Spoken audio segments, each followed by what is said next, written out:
हिंद मित्रों, आज हम लोग चर्चा करेंगे अर्थक्वेक के बारे में और सीस्मोलॉजी के बारे में चर्चा करना है। भूकंप क्या है और भूकंप विज्ञान क्या है, इसके संबंध में आपसे चर्चा परिचर्चा होगी। ठीक है, हम लोग भूकंप से संबंधित जितनी टर्मिनोलॉजी है महत्वपूर्ण, उन सब के बारे में बात करेंगे। ठीक है, हम देखेंगे परीक्षा के लिहाज से जितनी चीज़ें ज़रूरी है वो सब आपके लिए लेकर के आया हूँ।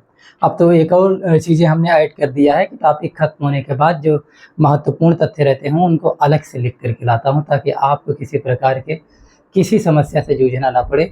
और जितने टर्मिनोलॉजी में जैसे कोई शब्द बहुत टफ है तो उसको अलग से लिख करके बताता हूँ। ठीक है, खैर समय ना गवाते हुए हम लोग आज भूकंप विज्ञान के बारे में चर्चा करना प्रारंभ करते हैं। आइए देखते हैं भूकंप क्या है। सबसे पहले भूकंप के बारे में जानते हैं कि अर्थक्वेक क्या है।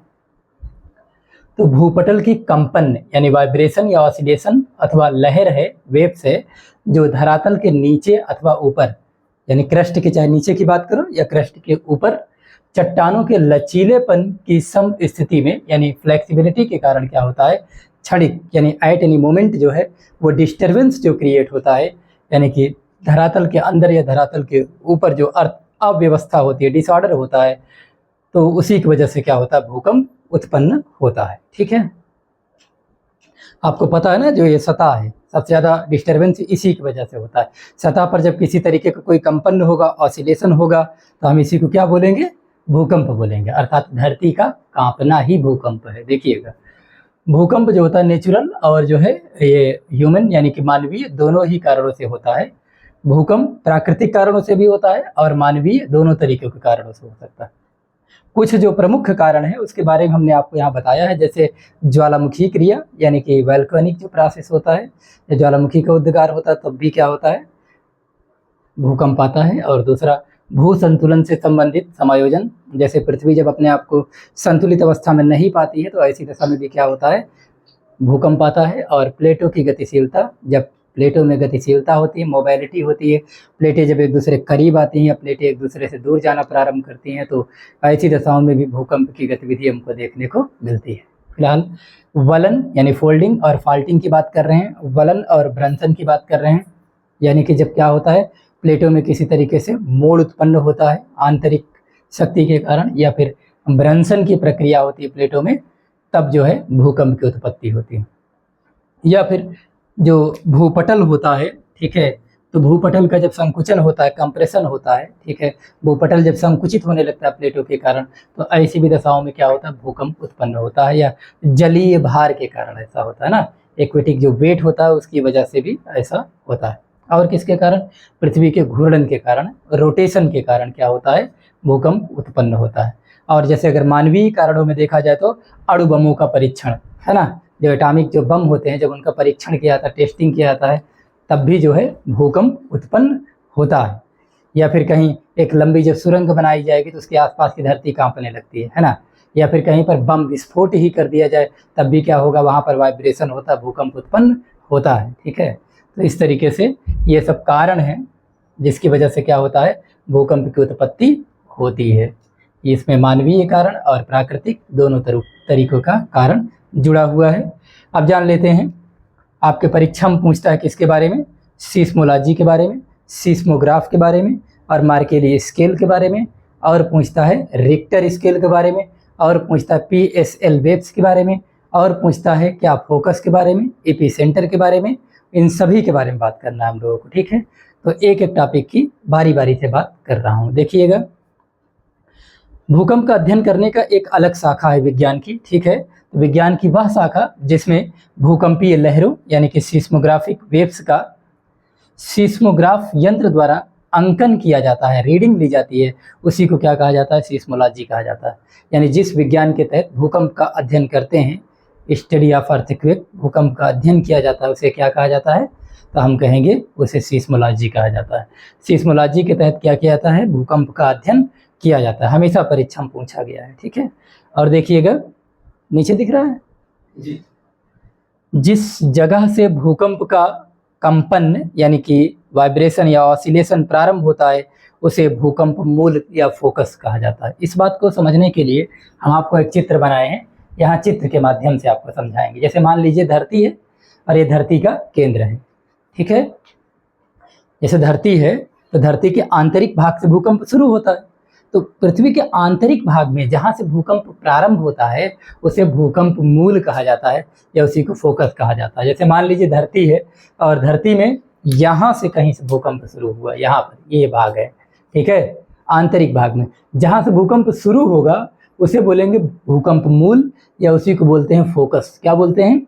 भूकंप मूल या उसको फोकस कहा जाता है। और पृथ्वी के ऊपरी सतह पर जहाँ पर सबसे पहले भूकंप का अनुभव किया जाता है उसे एपिसेंटर या अधिकेंद्र कहा जाता है। आप अपने घर में जहाँ भी बैठे हैं, ठीक है, मान लीजिए पृथ्वी के आंतरिक भाग में भूकंप उत्पन्न हुआ और पृथ्वी के ऊपरी सतह पर आया, तो जहाँ आप बैठे हैं वहाँ आपको आभास हो रहा सबसे पहले, तो उसे हम अधिकेंद्र बोलेंगे, और जहाँ आंतरिक भाग में शुरू हुआ उसे फोकस बोलेंगे, ठीक है। तो इस तरीके से पृथ्वी के आंतरिक भाग में जहाँ से भूकंप उत्पन्न होता है, ओरिजिन होता है, उसे भूकंप मूल या फिर फोकस कहा जाता है। अब पृथ्वी के ऊपरी सतह पर जहाँ इसका सबसे पहले अनुभव किया जाता है उसे क्या कहा जाता है? उसे अधिकेंद्र या एपिसेंटर कहा जाता है। परीक्षा में एपिसेंटर नाम से प्रश्न पूछा गया है, इसलिए आप हिंदी और अंग्रेजी दोनों प्रकार के नामों पर फोकस करेंगे, ठीक है। यहाँ देखिएगा अब आगे, भूकंप के दौरान भूकंप मूल से ऊर्जा विमुक्त होती है। जितनी भी प्राकृतिक आपदाएं आती हैं उसमें ऊर्जा ही उत्पन्न होती है, चाहे वो ज्वालामुखी हो, चाहे वो भूकंप हो, है ना, या फिर बिजली कड़के, तो सब में क्या होता है? ऊर्जा ही तो उत्पन्न होती है ना। तो वैसे ही अगर बात करें हम लोग भूकंप की, तो भूकंप के दौरान क्या होता है? भूकंप मूल से, फोकस से क्या होती है?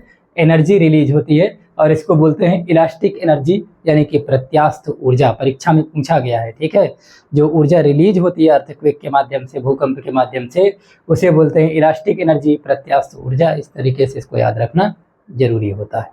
अब हम लोग समझते हैं भूकंप के दरमियान जो तरंगे उत्पन्न होती हैं, PSL वेव्स जो उत्पन्न होती है, उसके बारे में पढ़ेंगे। इसको हमने आपको पहले भी पढ़ाया है, जब पृथ्वी की आंतरिक संरचना आपको पढ़ा रहे थे तो वहाँ आपको इन तीनों तरंगों के बारे में पढ़ाए थे। खैर, यहाँ देख लेते हैं किसके बारे में पढ़ेंगे। P तरंगे, S तरंगे, L तरंगे, इन तीनों के बारे में पढ़ना है। आप भूकंप पढ़ रहे हो और इन तरंगों को ना पढ़े तो ऐसा हो ही नहीं सकता, ठीक है, क्योंकि यही तो कोर सेक्शन है, यही तो महत्वपूर्ण टॉपिक है जिसको पढ़ना है। ध्यान दीजिएगा। इसमें समझते हैं तीन प्रकार की तरंगों के बारे में, P वेव्स के बारे में, S वेव्स के बारे में और L वेव्स के बारे में। P वेव यानी प्राइमरी वेव्स, हिंदी में प्राथमिक तरंगे कहते हैं, और इसी को क्या बोलते हैं? संपीड़नात्मक तरंगे बोलते हैं, ठीक। इसके नाम पर गौर करिएगा, कई बार तो पूछ लेता है P वेव्स को और किस नाम से जाना जाता है, तो इसको याद रखिएगा, संपीड़नात्मक तरंगे कहते हैं, ठीक है। अब देखते हैं, भूकंप की उत्पत्ति के दरमियान सबसे पहले पृथ्वी की सतह पर आने वाली जो तरंग होती है उसे क्या कहा जाता है?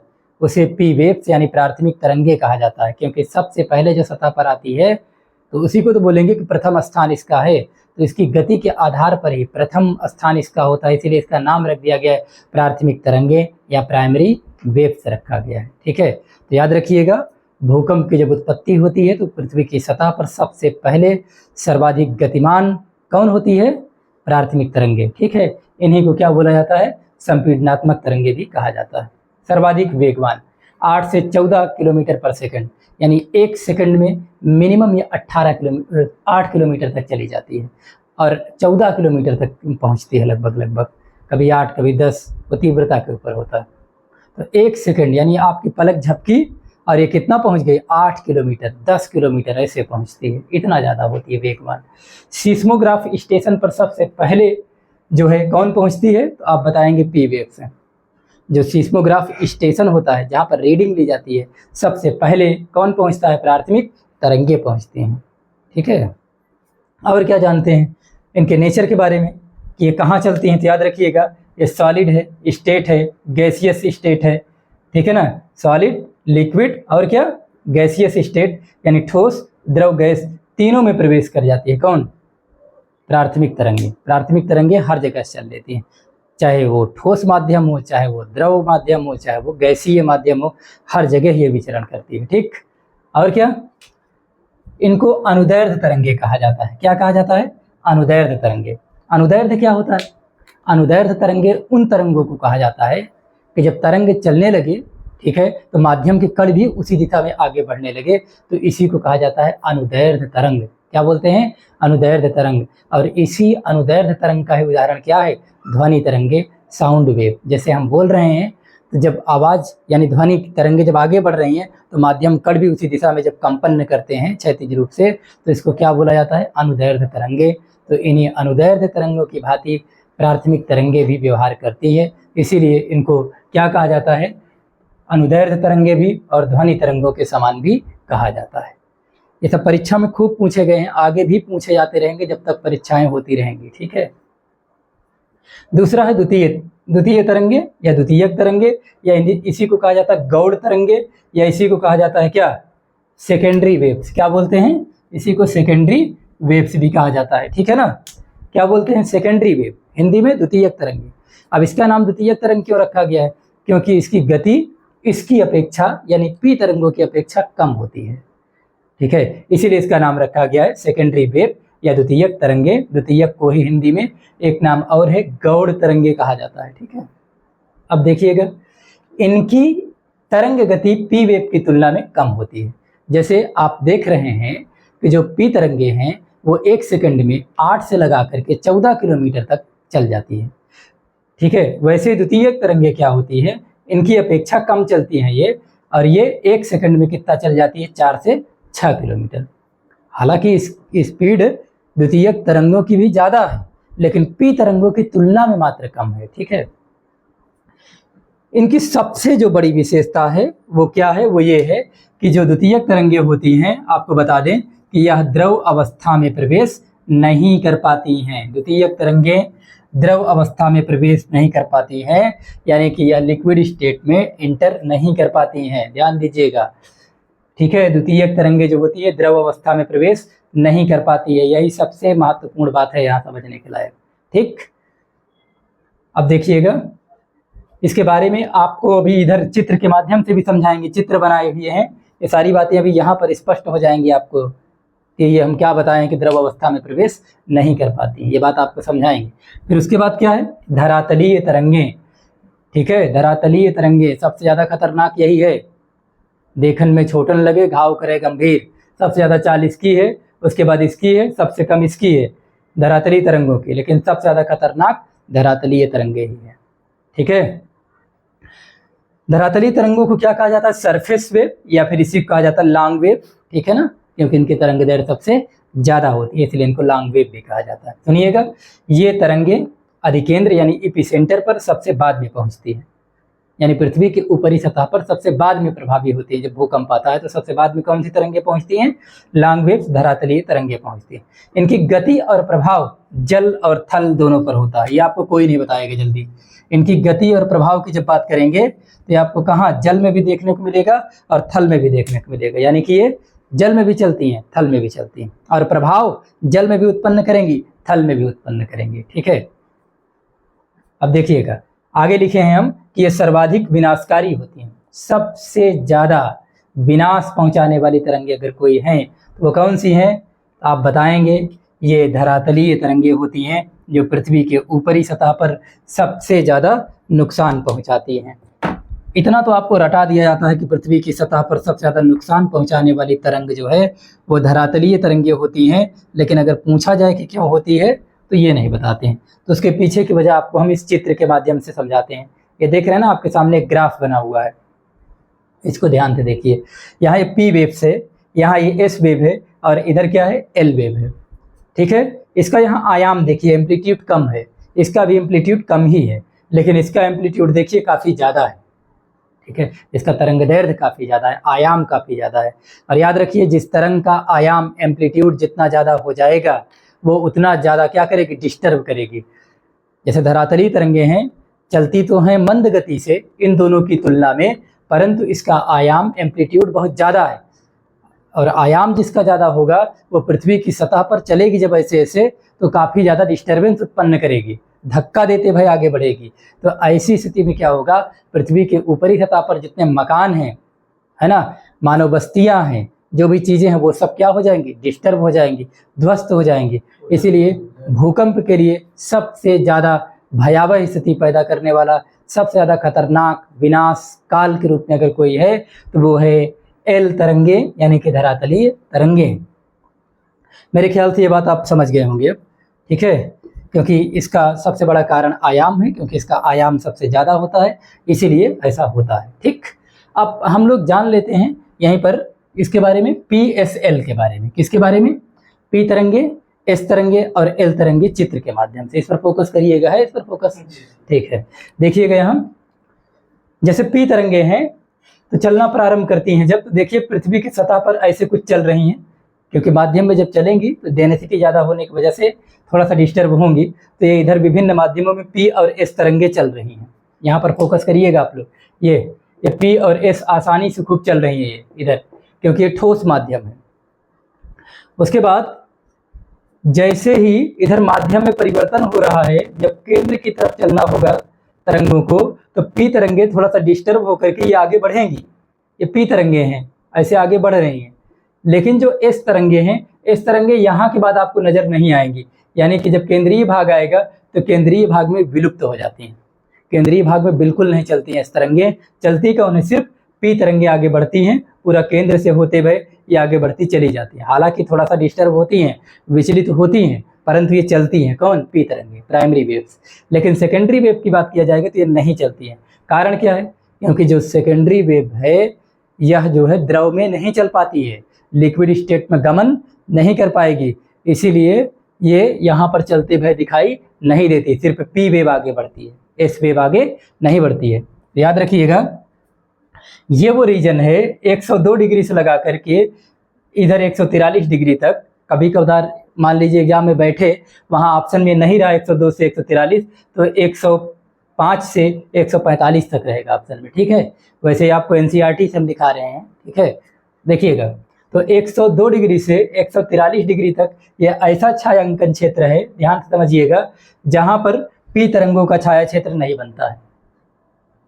तो एग्जाम में पूछा जा सकता है, पी तरंगों का छाया क्षेत्र की बात किया जाए तो आप याद रखिएगा, पी तरंगे यहाँ बिल्कुल गमन ही नहीं करती हैं। कहाँ? 102 से लगा करके 143 तक इधर, इधर 102 से 143 तक, यहाँ पर पी तरंगे बिल्कुल नहीं चलती हैं। ये इनका छाया क्षेत्र है, ठीक है। और जो एस तरंगे हैं ये पूरा 102 से लगा करके, कितना? इधर 102 से लगा करके, और यहाँ पूरा आप 102 तक ऐसे चलें, यहाँ तक पूरा नहीं बनती है एस तरंगे, ये इनका पूरा छाया क्षेत्र बनता है, ठीक है। तो इस तरीके से आप ये भी जानते रहें कि पी तरंगे 102 से 143 तक जो है बिल्कुल नहीं चलती हैं, लेकिन जो एस तरंगे हैं 102 से लगा के पूरा 102 तक नहीं चलती हैं। यही है इसको समझने के लिए। कारण क्या है? क्योंकि आपको पता है कि पृथ्वी का आंतरिक भाग में जब चलेंगे तो केंद्रीय भाग में पहुंचेंगे, तो बाह्य जो भाग है, अपर जो केंद्रीय भाग है ना, उसमें जो है ये एस तरंगे नहीं प्रवेश कर पाती। उसका कारण यह है कि यह द्रवित अवस्था में है या अर्ध तरल सेमी लिक्विड स्टेट में है, और तरल अवस्था या अर्ध तरल अवस्था की जब बात करेंगे तो यहाँ पर इस तरंगे गुजर नहीं पाती हैं, इसलिए 102 के बाद ये दिखाई नहीं पड़ती हैं। 102 के बाद अगर कोई चलेगी तो वो कौन चलेगी? पी तरंगे ही चलेगी, क्योंकि पी तरंगे ठोस, द्रव, गैस सभी में चल सकती हैं, इसीलिए इनका ये यहाँ पर ये चलते हुए दिखाई देती हैं। बात समझे? अब दो बातें और जान लेते हैं, एक तो मार्केली स्केल और एक रिक्टर स्केल को जान लेते हैं, ठीक है। थोड़ा सा जरूरी है, ये भी परीक्षाओं में ये भी पूछा गया है, इस वजह से आपको इनके बारे में भी बताएंगे। मार्केली स्केल क्या होता है? मार्केली स्केल को भूकंप की तीव्रता को मापने के लिए प्रयोग किया जाता है, यानी जो इंटेंसिटी होती है अर्थक्वेक की, उसको मेजर करने के लिए मार्केली स्केल का प्रयोग किया जाता है, ठीक है। ध्यान समझिएगा, भूकंप की तीव्रता को मार्केली स्केल से मापा जाता है, ठीक है। इस स्केल में तीव्रता को मापन में कितना? 1 से 12 तक के अंकों का प्रयोग किया जाता है। कितना? 1 से 12 तक। ये परीक्षा के लिए जरूरी है, ठीक है। चाहे आप वनडे का एग्जाम दे रहे हो या फिर RO, PCS कोई भी परीक्षा हो, ये पूछा गया है, ठीक है। तो मार्केली स्केल पर कितना? तीव्रता का मापन करने में 1 से 12 तक के अंकों का सहारा लिया जाता है। और दूसरी बात, रिक्टर स्केल की जैसे बात करेंगे तो सबसे ज़्यादा अगर किसी की क्रेडिट है, पॉपुलरिटी है, तो वो क्या है? रिक्टर स्केल है। आज सबसे ज़्यादा जो भूकंप की तीव्रता मापी जा रही है वो किस पे मापी जा रही है? रिक्टर स्केल पर मापी जा रही है। सबसे ज़्यादा प्योरिटी इसी में देखी जाती है। तो रिक्टर स्केल की अगर बात करेंगे तो भूकंप की तीव्रता का सर्वाधिक मापन रिक्टर स्केल पर किया जाता है। और उसके 1 से 9 तक के अंकों के सहारे ऐसा किया जाता है। कितना? 1 से 9 तक। यहाँ कितना बताया? 1 से 12 तक के अंकों का मार्केली स्केल में, और रिक्टर स्केल में 1 से 9 तक के अंकों का प्रयोग किया था। और सबसे बड़ी बात जो आपको जानना है वो जान लीजिए, जैसे रिक्टर स्केल है तो रिक्टर स्केल पर जैसे तीव्रता माप रहे हैं और पहले तीव्रता 1 पर थी, फिर 2 पर पहुंच गई तो 10 गुना ज़्यादा तीव्रता बढ़ जाएगी भूकंप की, फिर 2 से 3 पर बढ़े फिर 10 गुना बढ़ जाएगी, फिर 3 से 4 पर पड़े, इसका मतलब 10-10 गुना बढ़ती चली जाएगी भूकंप की तीव्रता जब हम एक एक अंक को छोड़ते चले जाएंगे, जब रीडिंग की जाती है। बात समझ आई?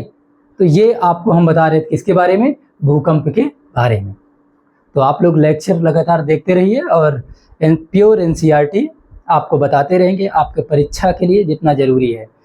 आप लोग लगातार पढ़ते रहिए, फिर भारत की कोई भी परीक्षा है वो आपके एग्ज़ाम में अगर पूछा जाएगा जियोग्राफी से तो आप उसको करके ही आएंगे, ठीक है।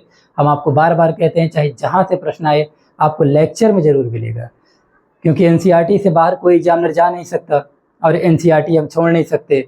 हम पूरा आपको एनसीईआरटी बताएंगे, ठीक है, सब कुछ बताएंगे। फिर आप चाहे वनडे की तैयारी कर रहे हो, चाहे आप फिर सिविल की तैयारी कर रहे हो, सबके लिए ज़रूरी पार्ट होता है। इसलिए समय न गवाइए और आप लोग लेक्चर बराबर देखते रहिए, ठीक है। और हम अपना लेक्चर कंटिन्यू करते रहेंगे, लोगों को ज़्यादा से ज़्यादा शेयर करते रहें ताकि और भी लोग इस वीडियो का लाभ ले सकें, ठीक है। आज के लिए इतना ही रखते हैं। Thank you.